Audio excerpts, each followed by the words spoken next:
یاد رہے یکم ربیع الاول سے 12 ربیع الاول تک جو درود پاک میں بتانے جا رہا ہوں یہ پڑھنا روزانہ 1000 مرتبہ افضل ہے. اور یہ درود پاک ہے اللہم صلی علی سیدنا محمد النبی الامی وعلی آلہ وبارک وسلم. اور جو کوئی شخص یہ درود پاک پڑھ کر رات کو باوضو سوئے انشاءاللہ خواب میں نبی پاک صلی اللہ تعالی علیہ وسلم کی زیارت سے مشرف ہوگا. کون ہے جو نہیں چاہتا کہ پیارے آقا کا دیدار نصیب ہو جائے؟ اللہ کرے کہ اس بار عیدی میں ہمیں نبی پاک علیہ الصلوۃ والسلام کی دید نصیب ہو جائے. امیر علیہ سنت لکھتے ہیں نا، تیری جب کہ دید ہوگی جب ہی میری عید ہوگی، میرے خواب میں تم آنا مدنی مدینے والے. صلو علی الحبیب صلی اللہ تعالی علی محمد صلی اللہ علیہ وسلم. ایک روز ایک وکیل صاحب تھے، گھر پہ جب نہ رہتے تو اپنی گھڑی بھول گئے اور کام پہ چلے گئے.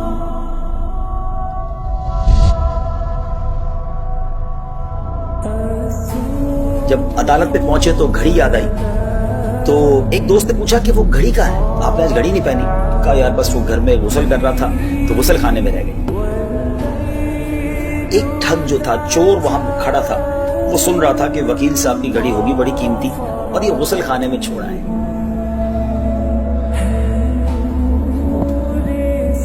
ٹھگ تھا، بڑا شاطر تھا، بڑا جس کو کہنا کہ چالاک تھا. اس نے کیا کیا، ایک مرغا لیا اور وکیل صاحب کے گھر پہنچا.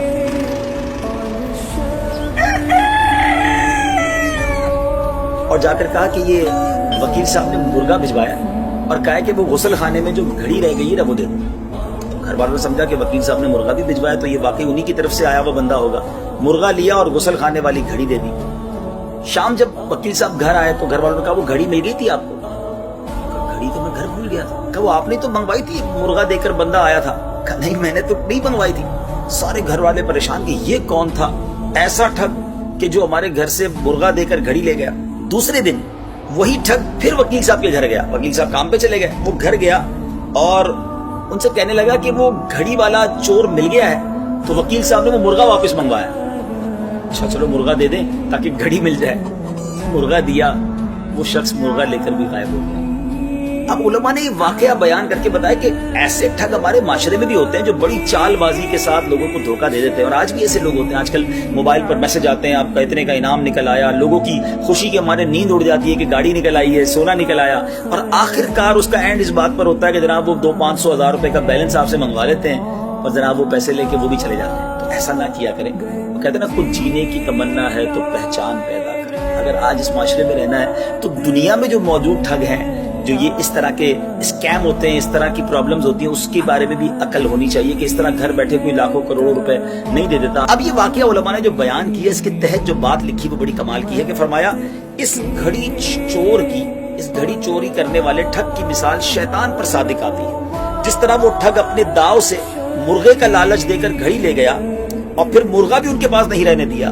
شیطان کیا کرتا ہے کہ شیطان ملعون پہلے دنیاوی مرغے کا لالچ دے کر دین اور ایمان کی گھڑی لے جاتا ہے اور پھر بعد میں وہ دنیاوی جو چیزیں ہوتی ہیں وہ بھی چلی جاتی ہیں. ایسا ہی تو ہوتا ہے.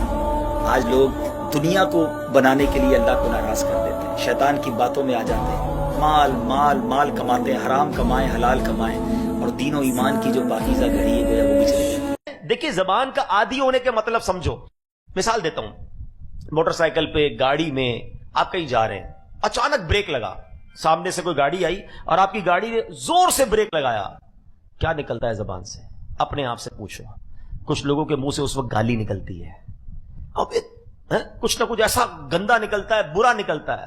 اور الحمدللہ کچھ لوگ ایسے جس کا اس وقت نکلتا ہے یا رسول اللہ ہے، یا اللہ، لا الہ الا اللہ. کیوں؟ یہ جملہ سمجھنا میرا.